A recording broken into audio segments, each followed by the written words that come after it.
Hello everyone, all about প্রীতির আরও একটা এক্সাইটিং ভিডিওতে তোমাদের সকলকে জানাই অনেক অনেক ওয়েলকাম। চলে এসেছি আবারও উত্তরাখণ্ড ট্রিপের ডে 11-এর ভিডিও নিয়ে। অনেক লেন্দি হয়ে যাচ্ছে পুরো প্রসেসটা, কিন্তু আর মাত্র দুটো ভিডিওই আছে এই ট্রিপের। তো ফাইনালি দুটো ভিডিও দিয়ে আমি এই ট্রিপটা শেষ করতে চলেছি। তো চলো আজকের ভিডিওটা দেখতে থাকো। আই হোপ তোমাদের আজকের ভিডিওটা খুব খুব ভালো লাগবে। হ্যালো এভরিওয়ান, অল অ্যাবাউট প্রীতির আরও একটা এক্সাইটিং ভিডিওতে তোমাদের অনেক অনেক ওয়েলকাম জানাই। আশা করছি তোমাদের পিছনের ব্যাকগ্রাউন্ড দেখে ভীষণ ভালো লাগবে। আমারও আজকে এইরকম একটা লোকেশনে ইন্ট্রো দিতে সত্যি ভীষণ ভীষণ ভালো লাগছে।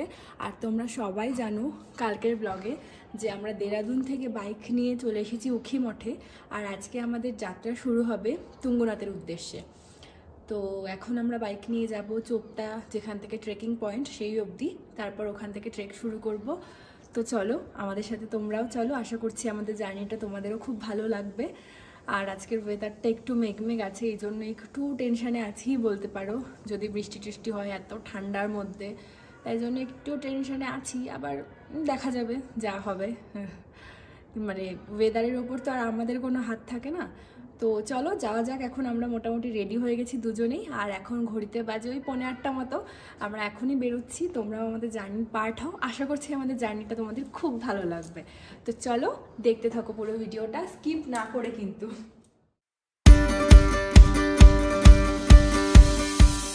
তোমাদের সাথে তো শেয়ার করলাম বেরোনোর সময় যে আমার ওয়েদার নিয়ে একটু একটু টেনশান ছিল, আর এই টেনশানটা যত রাস্তা থেকে এগোচ্ছি তত যেন আরও বেড়ে যাচ্ছে। প্রথম টেনশান তো এটা হচ্ছিল যে আমরা যত সামনের দিকে এগোচ্ছি, না সামনে কোনো গাড়ি দেখতে পাচ্ছি, না পিছন থেকে কোনো গাড়ি দেখতে পাচ্ছি, বা কোনো শব্দ শুনতে পাচ্ছি গাড়ির। তো এই জন্য জানো তো টেনশানটা একটু বেশিই হচ্ছিল। তোমরাও দেখতে পারবে সামনে এত সরু রাস্তা আর ফাঁকা রাস্তা, একটা না গাড়ি না মানুষ, কিচ্ছু দেখা যাচ্ছে না। আর তার মধ্যে যত উপরের দিকে উঠছি তত যেন ওয়েদার একটু একটু করে খারাপ হচ্ছে। তো এক টাইমে জানো তো ভাবছিলাম যে কি জানি ফিরে যাব নাকি, যাওয়াটা কি আমাদের ঠিক হচ্ছে কি না। তাও এই ভেবে ভেবে অনেকটা টাইম আমি ভিডিওও করিনি, একদম কাছাকাছি চলে এসেছি। তারপর মনে হলো তোমাদের সাথে তো কোনো ভিডিওই শেয়ার করছি না রাস্তার, তারপর আমি ভিডিওটা একটু একটু করে শেয়ার করছিলাম। তোমাদের সাথে কথা বলতে বলতে আমরা চলে এসেছি যেখান থেকে আমরা আজকে ট্রেকটা শুরু করব। তো আসা মাত্রই দেখতে পারলাম পাশে এরকম ছোট ছোট অনেকগুলোই দোকান আছে, আর এখানে এসে আমরা জানতে পারলাম আমরা যেই শু পরে এসেছি সেটা পরে আমরা ওপরে যেতে পারবো না, কেননা ওপরে বরফে আমাদের শুগুলো স্লিপ করবে। তাই জন্য এখান থেকে শু নিতে হবে। আর আমাদের তো কাপড়ের শু, ওখানে গেলেও ওপরে বরফ তো থাকবেই, তো তার জন্য আমাদের জুতোগুলো ভিজেও যাবে। তাই এখান থেকে আমরা জুতো ভাড়া নিয়ে নিয়েছি। পুরো রেডি হয়ে সেটা করে এখন চা খেতে বসে গেছি। চাটা খেয়ে ট্রেকিংটা শুরু করব। বিভৎস ঠান্ডা, একটু আগে বরফ পড়ছিল, দেখাতে পারিনি কেননা আস্তে আস্তে পড়ছিল, আস্তে আস্তে বরফ পড়ছিল। এখন যাবো, শুরু করে দিয়েছি আমরা ট্রেক। জাস্ট 10 মিনিটারও মনে এখন আসিনি। তো চলো যাওয়া যাক। হর হর মহাদেব বলে বেরিয়ে পড়লাম। জানি না টেনশন একটু হচ্ছে, হ্যাঁ ওয়েদারটার জন্য আমার বেশি টেনশন হচ্ছে। বাদবাকি দেখা যাক, ভগবানের নাম নিয়ে মহাদেবের নাম নিয়ে যাচ্ছি, আশা করছি সবটা ভালোই হবে। আর এই যে জুতো নিয়ে নিয়েছি ভাড়া 150 করে রেন্ট, আর লাঠি নিয়ে নিয়েছি দুজনে দুটো। লাঠি 100 টাকা নিয়েছে, যদি ভেঙে টেঙে না যায় ঠিকঠাক করে ফেরত দিলে 40 টাকা ওরা রিটার্ন করে দেবে। তো চলো বেশি কথা বাড়াবো না, জার্নিতে তোমরা সাথে থাকো, আশা করছি ভিডিওটা ভালো লাগবে দেখতে। তো চলো ওপরে ওঠা যাক এবার আস্তে আস্তে। রাস্তা ভালোই খারাপ মোটামুটি, এখন এটুকুনি আসতেই কষ্ট হয়ে গেছে।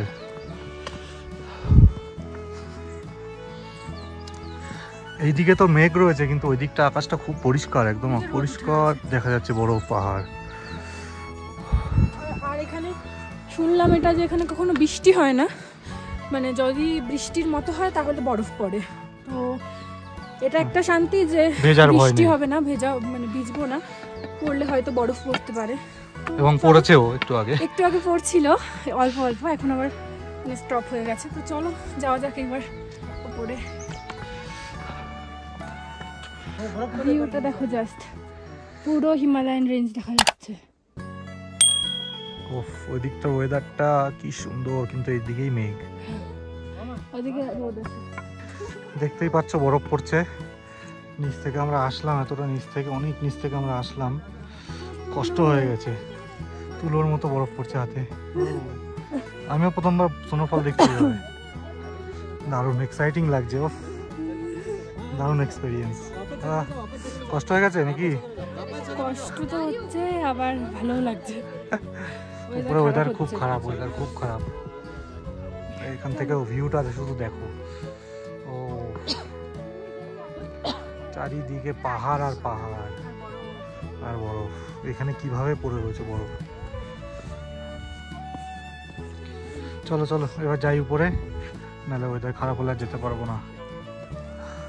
দেখতেই পাচ্ছ এখানে হেভি স্নোফল হচ্ছে, দারুণ লাগছে। ওফ, চারিদিক পুরো সাদা হয়ে যাচ্ছে, দারুণ বরফ পড়ছে, দারুণ। এই যে এরকম বরফ পড়ছে তুলোর মতো একদম। ওফ, কেমন লাগছে? ভালো হয়েছে, বারবার বলছি ভালো তো লাগছে, ভয় লাগছে কিন্তু তার সাথে ভীষণ টেনশনে ভয় করছে। ওফ, বরফ পড়া শুরু হয়ে গেছে এখানে, হেভি স্নোফল। কই গো, আসতে থাকো উপরে, আর দাঁড়িয়েও না। 1 ঘন্টা হয়ে গেল আমরা হাঁটছি, আরও 1 ঘন্টা রাস্তা। মানে এতেই আসতে আমাদের কষ্ট হয়ে গেল, খুব কষ্ট। এবং যা সামনে ভাবছি, এখনই যা বরফ পড়ছে, সামনে কি অবস্থা হবে। চারিদিকে শুধু বরফ আর বরফ, হেভি স্নোফল। রাস্তাঘাট দেখো, এখানে তুলোর মতো জমে আছে বরফ, এই যে তুলোর মতো। এ টুপিতে, ব্যাগে, আমার মাথায় টুপিতে পুরো সাদা হয়ে রয়েছে, বৃষ্টির মতো বরফ পড়ছে। আর ওরা কিরকম শর্টকাট যাচ্ছে খাড়া, দেখো বাবা রে, কি সাহস ওদের। 1 ঘন্টা 25 মিনিট, প্রায় 1.5 ঘন্টা হয়ে গেছে আমরা হাঁটছি। আর এখন যত উপরে যাচ্ছি বরফ বরফ বাড়ছে, আর স্নোফলও আরও বাড়ছে। এখান থেকে নিচে বোঝাই যাচ্ছে না, দেখাই যাচ্ছে না কি ভারী মাত্রায় বরফ বরফ পড়ছে। কথাও বলতে পারছি না, এত থকান লাগছে। এইদিকে দেখো কি চারিদিকে স্নোফল স্নোফল, কিচ্ছু দেখা যাচ্ছে না। বাবা,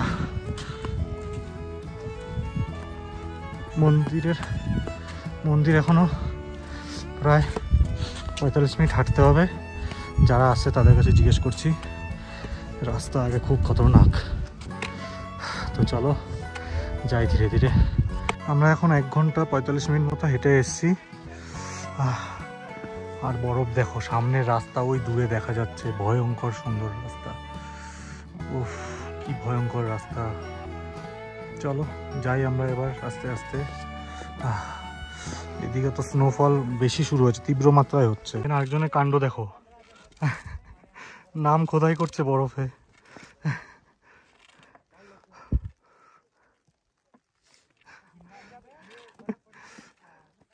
বাহ, দারুণ,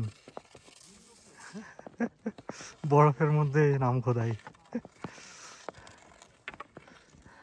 আস্তে পাশে পিছনে যেও না। ফাইনালি আমরা মন্দিরে পৌঁছে গেছি, অনেক প্রতিকূলতাকে জয় করে। 2 ঘন্টা 50 মিনিট আমাদের টাইম লাগবে টোটাল। আরেকজন তো কান্না করে দিয়েছে, চোখে জল চলে এসছে, ও কান্না করে দিয়েছে। এই যে বাবার মন্দির, লেকিন বরফ বলে এখন বন্ধ আছে। হ্যাঁ, মে মাসে খুলবে। ও কেমন লাগছে বলো, কেঁদেই তো দিয়েছো তুমি। আমরা এসে গেছি world highest Shiva temple, world highest, 12,000 feet উচ্চতায়। এবং টেম্পারেচার এখন এই মুহূর্তে 9 ডিগ্রি, মাইনাস 9 ডিগ্রি। খুবই স্নোফল হচ্ছে এখানে বাইরে। এখানটাতে দেখতেই পাচ্ছ রাস্তাটা, এই জায়গাটা রাস্তা, এটা মন্দিরে যাওয়ার। বরফ জমে একদম সাদা পুরু হয়ে গেছে, মোটা পড়ে গেছে। আর এখানে বহু প্রতিকূলতাকে জয় করে ফাইনালি আমরা এসেছি 12,000 ফিট উচ্চতায়। বাকি এখন যা ওয়েদার, শুধু বরফ ছাড়া কিছু দেখানোর নেই, চারিদিকে শুধু স্নোফল। প্রচুর লোক এসছে। বলো হর হর মহাদেব, बोलो हर हर महादेव, ओम नमो पार्वती हर हर महादेव। আমরা তুঙ্গনাথ দর্শন করে, মন্দির দর্শন করে চলে এসেছি নিচে। আর কি যে বরফ, পড়ছে সেটা তো তোমরা দেখতেই পাচ্ছ।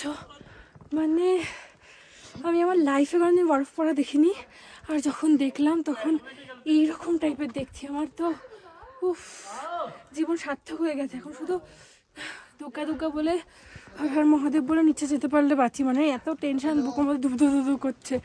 চলো যাওয়া যাক, বেশি টাইম ওয়েস্ট করবো না, কারণ বরফ যত টাইম যাচ্ছে বরফ তত বাড়ছে।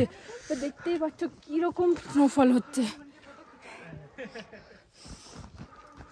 আমরা এখন ফিরতি পথে, আমাদের হয়েছে 45 মিনিট। 45 মিনিটে আমরা অনেকটাই চলে এসেছি। রাস্তা কি, রাস্তাই দেখা যাচ্ছে না এখানে, রাস্তাই দেখা যাচ্ছে না।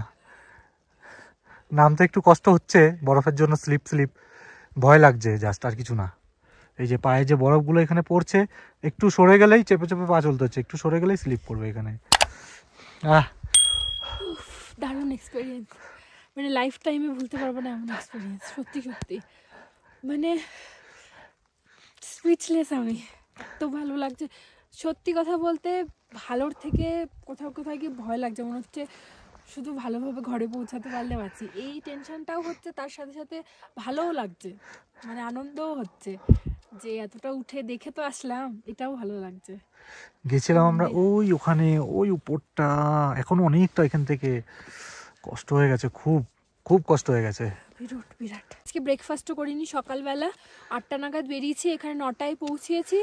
একটু চা খেয়ে উপরে চলে এসেছি 10টা, মানে 10টার থেকে আমরা ট্রেকিং করা শুরু করেছি। মানে সকালের ব্রেকফাস্টটাও আমাদের হয়নি, তো খিদে এখনো পাইনি, মানে টেনশনে খিদে টিদেও ভুলে গেছি। আমাদের যা যা ছিল খাবার ওইগুলো টুকটাক খেয়েছি। একটা কেক ছিল, বাউলি ছিল, একটা ওই বাটার মিল্ক ছিল, তো সেগুলো একটু একটু করে খেলাম। এখন নিচে যাই, দেখা যাক কতদূর কি হয়। তো চলো যাওয়া যাক। আশা করি তোমাদের ভিডিওটা দেখতে ভালো লাগছে। আমি নিজে কখনো ভাবতে পারিনি আমি এইরকম বরফ দেখতে পাবো। মানে আমার জীবনে খুব ইচ্ছা ছিল যে আমি স্নোফল দেখবো, তুলোর মতো যে স্নোফলটা হয়, চারিদিকে সাদা হয়ে থাকবে, এরকমটা দেখবো। তো ফাইনালি আমার সেই ড্রিম কাম ট্রু যে ব্যাপারটা থাকে, ওটা ফাইনালি হলো। জল তেষ্টা পাচ্ছে, মনে হচ্ছে বরফটাই খেয়ে নি।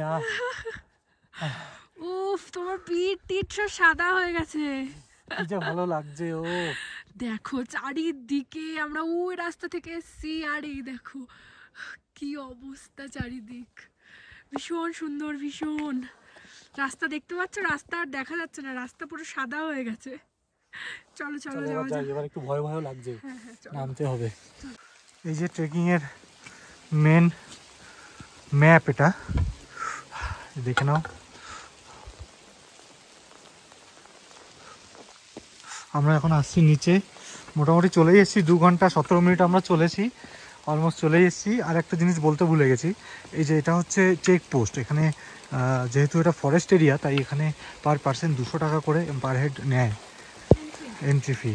তো দেখিয়ে দিই একবার কাছ থেকে। এখন তো কেউ নেই, আমরা আসার সময় নিচ্ছিল, কেউ নেই এখন। এই যে এখানে চেকপোস্ট, এই যে এখানে লেখা আছে কত করে, কত টাকা কিসের নেবে। বাকি উপরে বিরাট স্নোফল হচ্ছে, আর আমরা অলমোস্ট চলেই এসেছি। হাত জমে গেছে, এর জন্য এতক্ষণ ভিডিও করতে পারিনি, এত ঠান্ডা লাগছে হাতে, হাত পুরো জমে গেছে। গ্লাভসের মধ্যে দিয়ে হাত জমে গেছে, গ্লাভস তো ভিজেও গেছে। চলো নিচে গিয়ে একবার লাস্ট কথা হবে।